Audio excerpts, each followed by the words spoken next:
Great. Nicole, Great, thank you. I'll just acknowledge that so it disappears from my screen. Perfect. Okay, good evening, everyone. I'm Nicole. As he mentioned, I'm a registered dietitian and a certified diabetes educator with LMC in Ottawa. And as you mentioned earlier, there's LMC in Brampton and many around the Toronto area. So, I mean, this recipe is for anyone, but it is made in mind in people living with diabetes so that they can still enjoy the flavors of the season and not have to worry about additional blood sugar spikes. So we're going to talk about the benefits of this recipe and just the ingredients in general and how you can incorporate those into other recipes that you might be making. And then how you compare this item or items similar to this with other food groups to make a balanced snack like is outlined in the handout. So, as was mentioned, please ask questions throughout. Feel free to unmute yourself if you're comfortable with that, or you can use the chat function. Sorry for my doggy in the background there. He gets a little curious when I'm on the phone. But we'll get started. So if, like one of our guests mentioned, you have all the ingredients laid out, then that's awesome. Good for you. I'll try to go at a pace where you can follow along. I also have some of the ingredients pre-measured, which I realize is not terribly realistic, and I certainly don't always do this when baking, but it does make things a lot easier. So if you don't have the time to try it tonight, then please try it in the future and then provide some feedback to the library. We'd love to hear how you liked it. At the last session, some of our participants even sent pictures of the results, so that was really nice. So as the recipe shown there, we're going to be making pumpkin spice bars. So 'tis the season for pumpkin, and I can tell you that because I had a very difficult time finding pumpkin. I had to go to 3 different grocery stores to get pumpkin, and I had to borrow pumpkin pie spice from my neighbor. So if you were lucky enough to find the ingredients, this recipe really screams pumpkin. It's very rich in the real pumpkin flavor and that spice. You can adjust it, but there's quite a generous portion of spice in the recipe, and you'll notice that when you taste them. So we'll get started putting the recipe together, and then we can chat about some of the benefits of the ingredients as we're going through. Okay, so the first ingredient, well, actually the first step is to preheat your oven. So my oven is already preheated.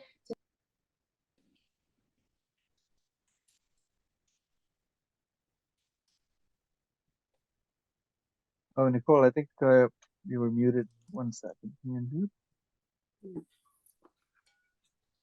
Oh, yeah, I think you muted everyone. Can you hear me now? Yep. Okay, great.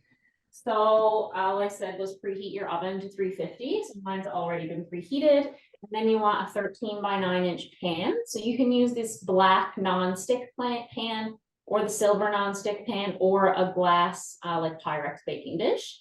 The temperature would be a little bit lower with this type of dish. So you might find if you use the other dishes, you might need to raise your oven temperature by 10 to 20 degrees. So then you can just spray your nonstick pan. So I just have an olive oil spray. You can use whatever it is to your preference. And then we start with our dry ingredients. So like a typical baking recipe, we're going to add all the dry ingredients to one bowl and then add the wet ingredients and combine them together. And we'll talk a little bit about that process as we go through. So to keep my large flour off the counter here, I've already measured out my flour. So this is 2 cups of whole wheat pastry flour. So whole wheat pastry flour allows the finished product to be a little bit lighter and less dense than if you were using just plain whole wheat flour. If you don't have whole wheat pastry flour or just white pastry flour, you can get a similar result by using 1 cup of all-purpose flour and 1 cup of whole wheat flour and just mixing them together. So either one is fine. And then next is the star ingredient, so pumpkin pie spice. So it asks for a whole tablespoon of pumpkin pie spice. So pumpkin pie spice is a combination of cinnamon, nutmeg, very strong, might I add. Cinnamon, nutmeg, a little hints of ginger. Some people find like some anise when they smell that. But depending on your sensitivity, you can reduce this to half a tablespoon if you don't like things to be too overwhelming. And then the next ingredient is a teaspoon of baking soda.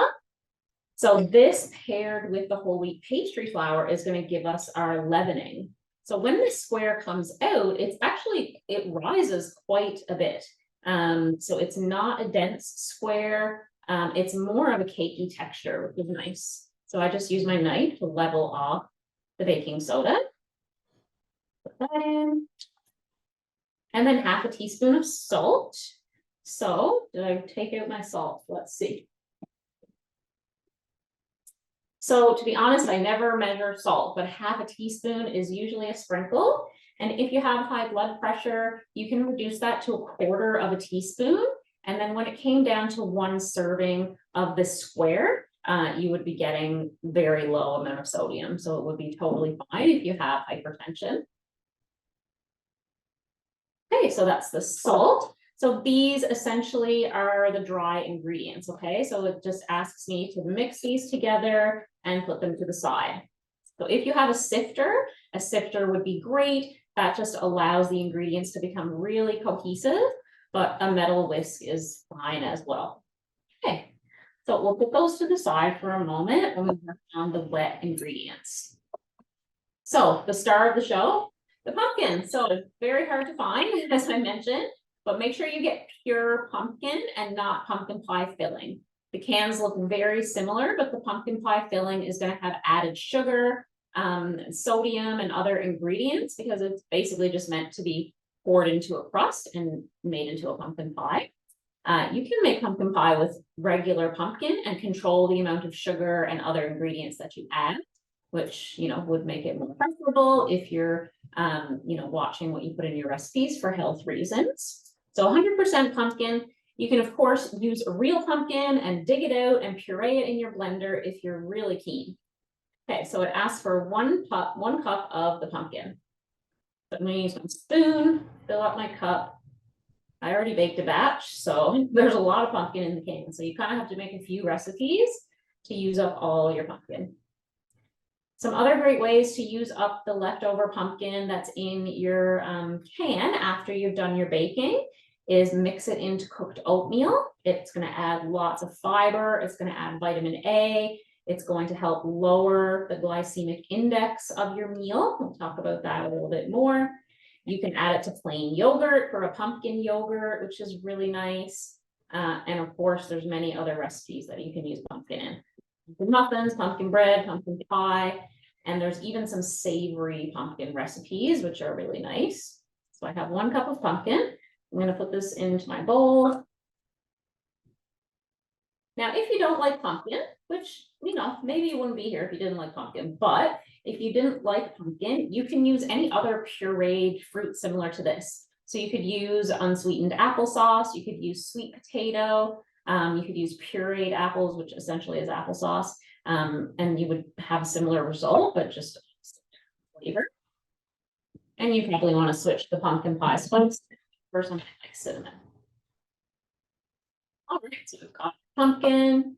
So now it's asking for 2/3 of a cup of brown sugar. So you're asking, diabetes, sugar. Why are we adding sugar? So there's a couple of, there's many reasons, obviously for taste and for palatability, texture of the baked good. And we're using 2/3 of a cup of brown sugar, and you'll see this makes 15 or more squares. So when we divide that through the squares, we're ending up with 10 grams of sugar per large square. However, we also are ending up with 4 grams of fiber. So when we're looking for a baked good or even looking at boxes for granola bars and having diabetes in mind, we like to stick to 10 grams of sugar or less and 4 grams of fiber or more. So this kind of fits right on that cusp.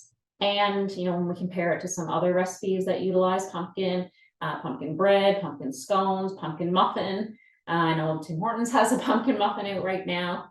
This is drastically less sugar and still very tasty. You can certainly substitute this 2/3 of a cup of brown sugar for Splenda brown sugar. Splenda brown sugar is half sweetener and half real sugar. So it would then bring the total count down to 5 grams of sugar per square. I'm sensitive to artificial sweeteners, so I don't use it. But if you have no issues with artificial sweeteners, that's certainly something that you can do. And I am usually scant on my sugar. I don't pat it down, to be honest, because I don't find it really makes a difference in the taste of these squares, and it allows us to be a little bit more conservative. So that's 1/3.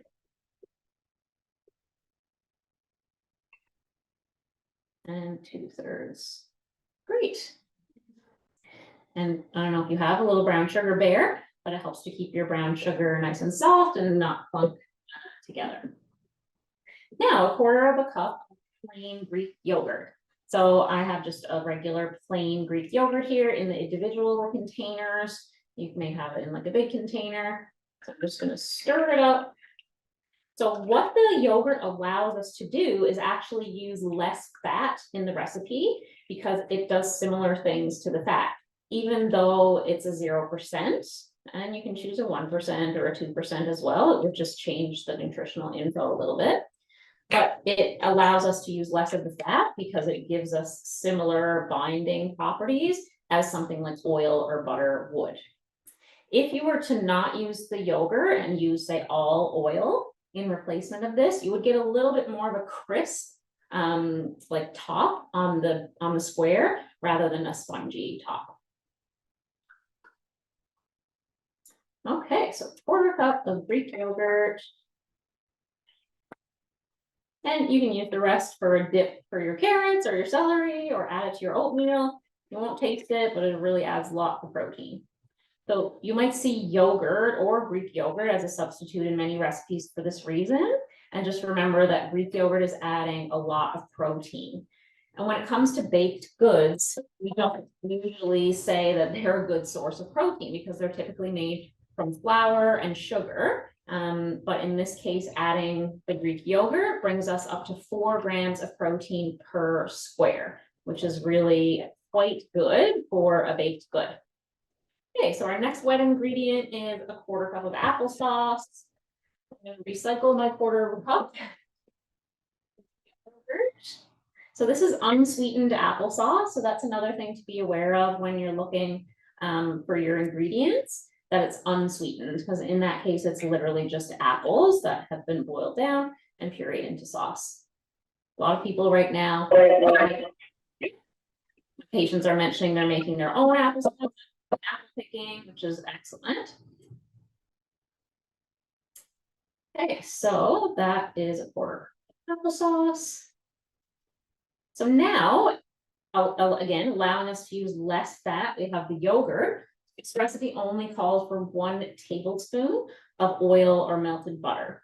So I'm using a light tasting olive oil. You can also use canola oil. You can use melted butter. If you're watching your cholesterol, you can use like a melted margarine like Baicel or another non-hydrogenated margarine. But other oils like vegetable oil, that would add more saturated fat. Obviously, the butter is going to add saturated fat. So you can make the choice based on your health needs. So 1 tablespoon, I have a teaspoon, so I'm just going to do 3 teaspoons, which equals 1 tablespoon. This small amount through those 15 bars is going to give them that little bit extra mouthfeel and help it come together. Okay, perfect. And lastly, for the wet ingredients is 2 eggs. The eggs, of course, are contributing to that protein. Excellent. Just put these in the bin. Okay, so at this point, I usually switch from my rubber spatula to the whisk, and now we're going to combine all those wet ingredients together before we add them to the dry ingredients. You can certainly use an electric hand mixer or an electric stand mixer at this time, but I don't really find it's necessary. The pumpkin blends like really easily.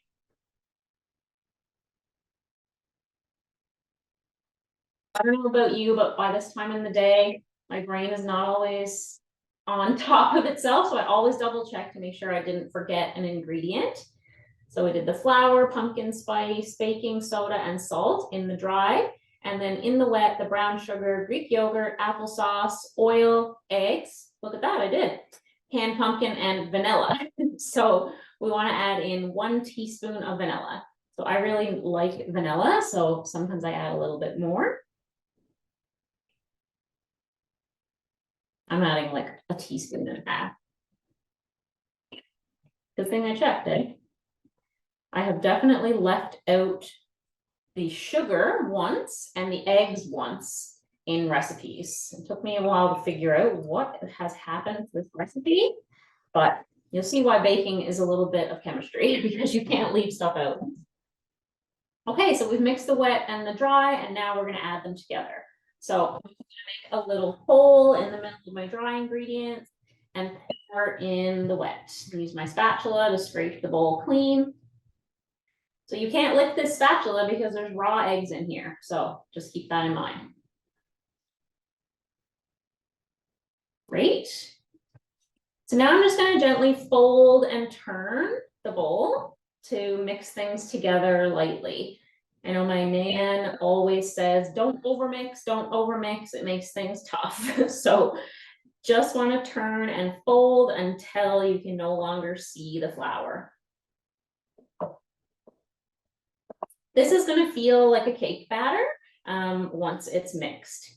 And as I'll show you in a moment, the ones I made earlier today, I actually put in some mini chocolate chips. You can add in walnuts. You can add in some ground flaxseed or chia seed. Either of those would give you some more fiber. The chocolate chips obviously will change the sugar content a little bit. I made those for my kids' lunches. You can add another chopped nut. You could add dried fruit. You know, that wouldn't be too conducive to diabetes because it is a quicker sugar. But keep, you know, just think about what you might like to add next time. I'm not going to add anything to these ones. So that is just about mixed. Okay, so I'm going to get my pan. And then you're just going to pour it in and then kind of smooth it out as evenly as you can with the spatula. If you like a thicker bowl, you can use like a 9x9 pan instead of the 13x9. But like I said, these rise quite a bit, so I don't find that you need to use a smaller pan. Okay, so I'm going to show you, I have this big hunk here of the dough, and I'm just going to try and spread it out as evenly as I can. Sometimes running your spatula under cold water helps you to be able to even it out nicely. You definitely need to do that if you're making Rice Krispie squares, but it can help with this recipe too. Another tip is you could spray your rubber spatula with non-stick cooking spray while before you spread, and that would help it not stick as well. These are going to go in at, as I said, 350, just about 20 minutes. My oven's a bit hot, so I find it's a little less than 20 minutes. But just watch them until a toothpick can be stuck in there and come out clean. And I'll show you what the finished product looks like, so I can get this spread out. You can certainly make these in a muffin tin or a loaf pan. Just make sure it's a little bit of a larger loaf pan, because if it's too dense, it'll burn on the outside before it cooks on the inside.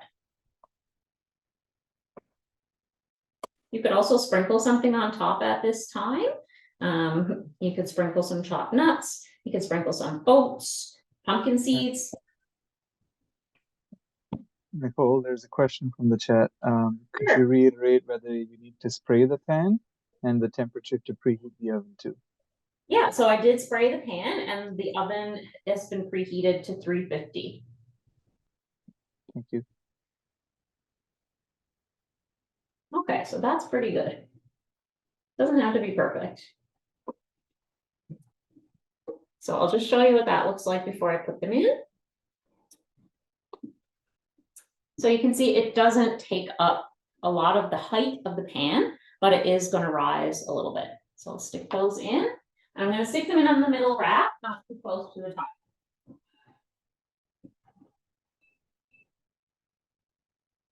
And I set my timer to 18 minutes because my oven is a little hot, like I mentioned. But I'll show you what they look like when they're complete. So these are the ones that I made earlier. And you can see they are a little bit thick, kind of cakey, spongy, but soft and not dry. So the pumpkin, the applesauce, the yogurt give them lots of moisture, but also for that reason, they'll be good at room temperature for 2 to 3 days. And then after that, you want to stick them in the fridge and pop them in the microwave before you eat them. Yeah, but like I said, these ones have chocolate chips. I know it's hard to see. And they get a good sponge. Okay, so now I'll talk briefly about just the health benefits of pumpkin and how you can incorporate this into a snack, and then maybe we can take some questions. So like I mentioned, when purchasing pumpkin, look for the pure pumpkin and not the pumpkin pie filling. So pumpkin in its pure form is really high in fiber, and has a low glycemic index. So glycemic index basically just means how much does this food raise your blood sugar in comparison to pure white sugar. Obviously, pure white sugar would have the highest glycemic index. And then where do these things rank on the glycemic index scale? Do they rank high, moderate, or low? Something like white bread, white rice would be considered higher glycemic index. Something like whole grain bread, brown rice or converted rice would be lower glycemic index. So pumpkin has a low glycemic index. That means that it doesn't raise your blood sugar really quickly like pure sugar would, or juice, or dried fruit, or something that gets into your blood really fast. So that's a huge benefit. The fiber makes pumpkin really filling. So that's why I mentioned stirring it into your oatmeal or into your yogurt, and it can make that meal or snack just a little bit more satisfying and last you a little bit longer. The primary vitamin in pumpkin is vitamin A. So it gives it its orange color, much like carrots. So good for your eyes. Vitamin A is a fat soluble vitamin. So, it's not one that we usually need to supplement unless we have a deficiency, but it's very easy to get into your diet if you include some of those orange foods. So yeah, we're talking fiber, low glycemic index, vitamin A, and overall just a really healthy food to add in this time of year from the can, or you can make it from the pumpkin if you're really, if you're that brave. But I barely like carving pumpkins, let alone digging it out and making the puree. So for a large square, and I did make some smaller squares, like for smaller snacks, like I mentioned, but for a large square, about 160 calories, only 2 grams of fat, because remember, we only use 1 tablespoon of oil, 32 grams of carbohydrates, and 10 grams of sugar, 4 grams of fiber, and 4 grams of protein. So it could essentially be a snack in and of itself because it has protein, because it has fiber. If you were using this as a breakfast, you could have a small square with some Greek yogurt and some berries, and that would be a very complete meal and still under 300 calories. So very versatile little snack. But if you have any questions, I'm happy to take those as my bars are baking, but hopefully you can try them out, and I'd love for you to let us know how they taste. So if there are any questions, yeah. Thank you, Nicole. This is great. I mean, You're I welcome. don't know if it's just me, but I can feel like I smell the pumpkin already. And it's I can smell it, definitely I can tell you that. I'd like to open the floor and the chat to questions, and if anyone wants to unmute and come on board and ask questions, that's great. I do want to thank Nicole because this has been very informative. One question that did come up was, are there other good examples of low glycemic snacks that you'd recommend? Yeah, absolutely. That's a great question. So a snack should always include protein and fiber. So whether you get that in one item, like in the pumpkin square, or you get it by combining 2 items together, is totally fine. So an example of a lower glycemic index snack that would be a combination of 2 things would be, say, like an apple and almonds. So the apple offers us fiber. It has carbohydrates similar to the pumpkin square. But the skin of the apple gives us lots of fiber, which helps to lower the glycemic index. So an apple has a lower glycemic index than something that you would only eat the flesh of, like a melon or watermelon or a banana. And then when we pair that with the almonds, which are just protein, they don't have significant carbohydrates, it allows the glycemic index to go even lower. So that's your protein, that's your fiber. Similarly, you could do something like hummus with veggie sticks, like carrots or celery or cucumber or what have you. So the veggies are your fiber and the hummus is your protein. You could do something like roasted chickpeas. So chickpeas have fiber and protein. So you could have those on their own, or you could have them with a fruit or a vegetable as well. And Greek yogurt and berries is a great example. Berries have really low glycemic index, and then the Greek yogurt has protein. So we get to pair those two things together. So basically for a fruit, if you eat the skin or the seeds, like the berry, the skin of the apple, the skin of the pear, the fruit will be higher in fiber. And then you want to pair that with protein, nuts, cheese, Greek yogurt, peanut butter, a boiled egg, lots of different options. Okay, great. We have another question, which was also, how long do we cook it for? I think you had mentioned the time. Yeah. Yeah, so 20 minutes or until you stick a toothpick in and it comes out clean. So your oven, mine's a bit hot, so just under 20 minutes usually, but could take 20 to 25 depending how long it takes. But just watch them closely at the end because you don't want the top to get too burnt, and then they would start to dry out a little bit. Okay, great. We also have some feedback from Marion, who said that they'll be trying these out this week. Your gingerbread muffins are still a hit with, I suppose, Marion and family. Oh, good. Yes, we moved from ginger to pumpkin. That's great. Thank you, Mary.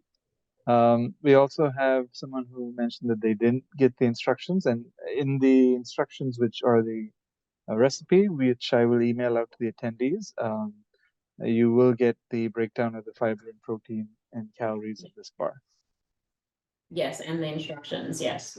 Yep. And are there other considerations that you'd recommend for substituting, ingredients as you mentioned before? And what are some of the health benefits of some of the substitutes you'd recommend, for common recipes?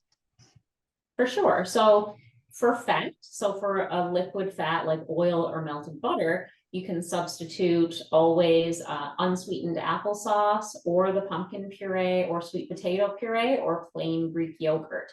So those things usually substitute on a 1-for-1. And the benefit there is reducing fat.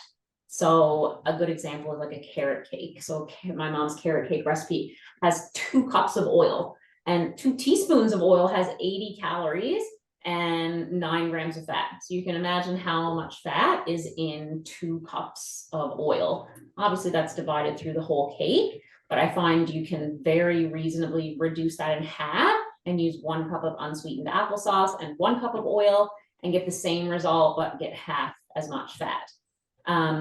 Eggs. So if you're allergic to eggs or if you don't eat eggs, you can substitute eggs by mixing 1 tablespoon of ground flax with 1/4 cup of water. So this actually gelatinizes and then does the same thing as an egg would do.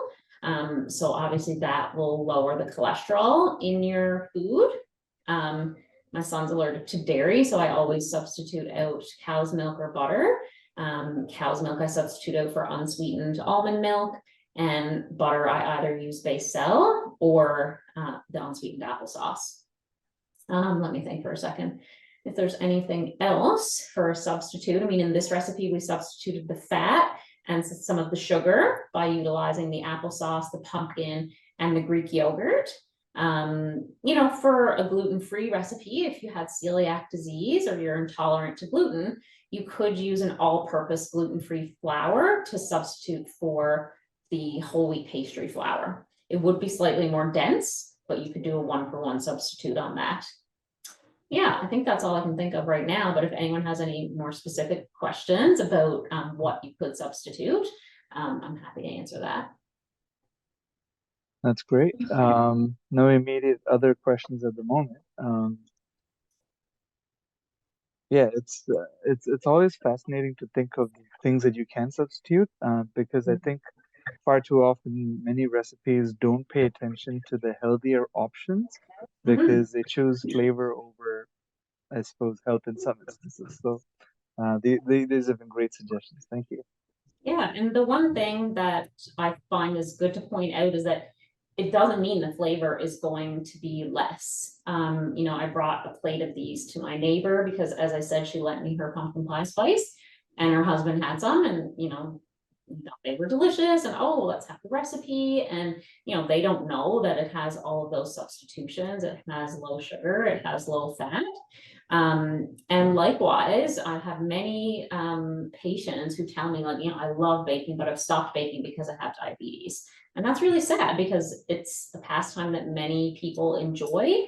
And if you stop doing something that brings you joy, we know that we often then seek that joy from a less healthy coping mechanism. So even if it's your favorite recipe that's been handed down, you can still give slight alterations. Start by substituting half of the white flour for whole wheat, then try substituting half of the fat for unsweetened applesauce, then try reducing the sugar. And over time, you'll find that balance of how much you can change without changing the outcome of the recipe. Oh, that's great.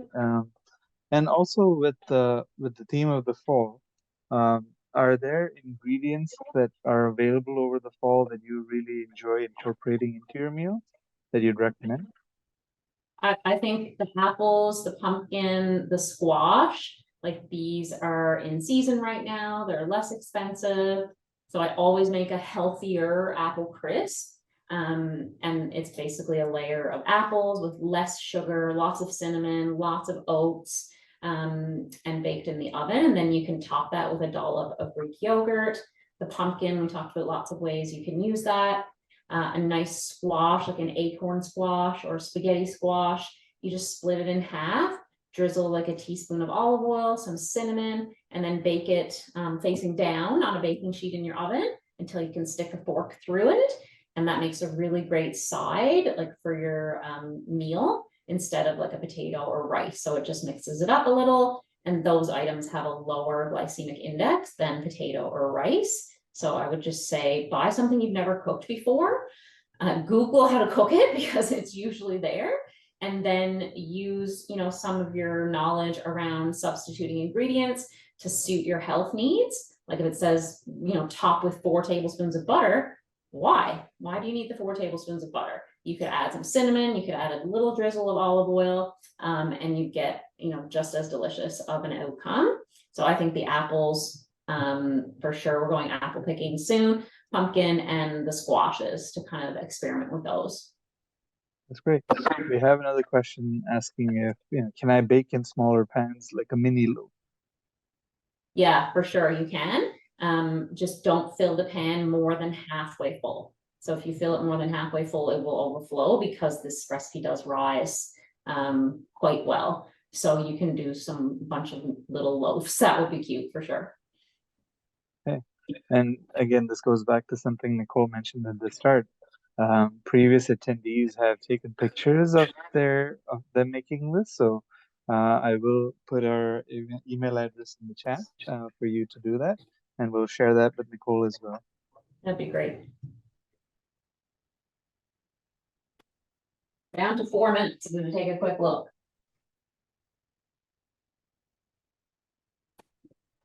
Not quite, it's still a bit wet, but it's getting there for sure. And if anyone's baking along, do they have any feedback of how it's going so far?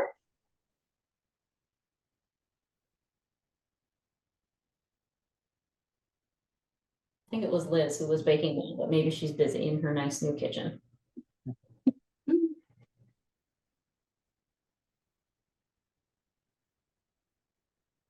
And if there's more questions afterwards that you think of, I mean, feel free to forward them to that email, and it can be forwarded to me. I'm happy to answer, but we really enjoy doing these, so hopefully we'll get to do something similar again in the future, maybe Christmas time. Yeah, we'd love to, and this is also an opportunity to check in with the guests here to see if there are other particular things that they would like to see. Um, I have feedback from Liz saying that it's looking good and that they topped it with pumpkin seeds, which is nice. Oh, Uh, nice. Someone else is saying that it smells very good. They've added walnuts and chocolate chips, but are unsure if chocolate goes with pumpkin. Thoughts on that? Well, I did it and I ate one and I can tell you it does, so you're good. That's wonderful. Just put in the our email address, which is events@bramlib.on.ca. If you send us that, oh yeah, well, I will provide the recipe to print, Marion. I'll have that email to the group as well at the end. But it's nice to see that people are following along. Mhm. We have another comment that says everything goes with chocolate. You got it. Yeah, I have and someone asking if you have other pumpkin recipes that you'd recommend or at least ask, showcase for people to look at. Yeah, like a pumpkin oats, a pumpkin oatmeal, a pumpkin overnight oats, pumpkin muffins, pumpkin oatmeal muffins. And they do similar things. They all include either the applesauce or the yogurt. And some have, like I said, the addition of oats. Some don't use pumpkin pie spice and use maybe just a teaspoon of cinnamon, a teaspoon of nutmeg, and then it's not quite as pumpkin-y. But if you check a recipe for a baked good, like a muffin or a bar like this, you can do all these same substitutions. And like we said, some of the outcomes will be slightly different, but you can still enjoy it. And that way, you don't have to worry about it impacting your health as much.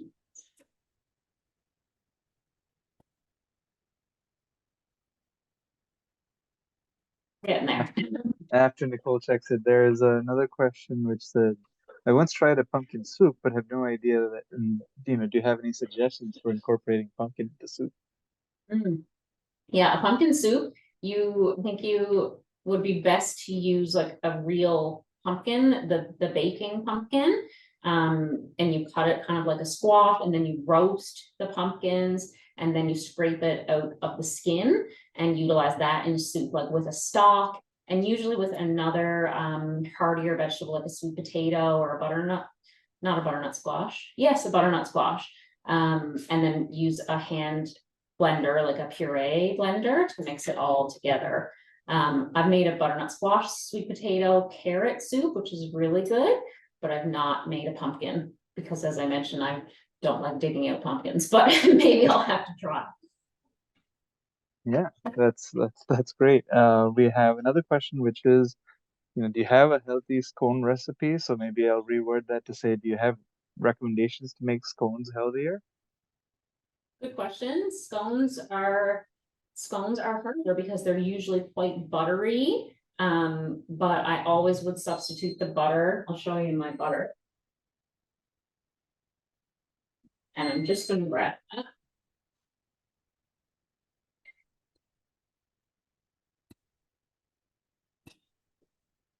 And while you do that, we have another participant who recommended adding pears to pumpkin soup. Pears to pumpkin soup.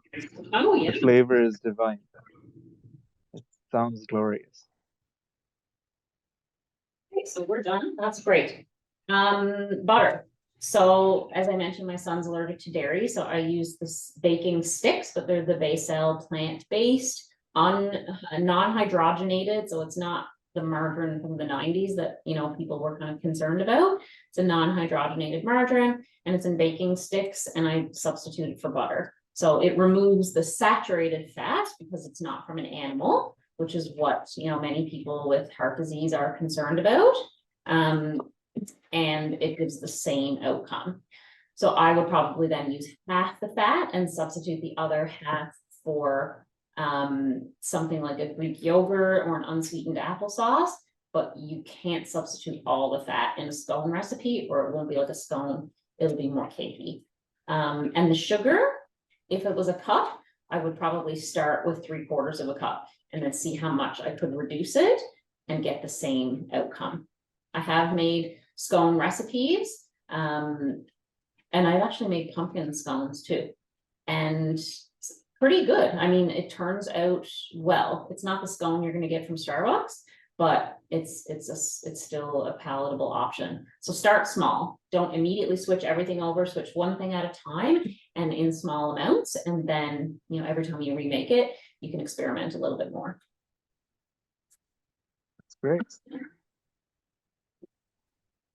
Don't see any other questions. So did you get a chance to take, is it done at the? Yes, they are done. So I'm gonna grab my drawing rack, and I'll just show you how I prefer to let them cool.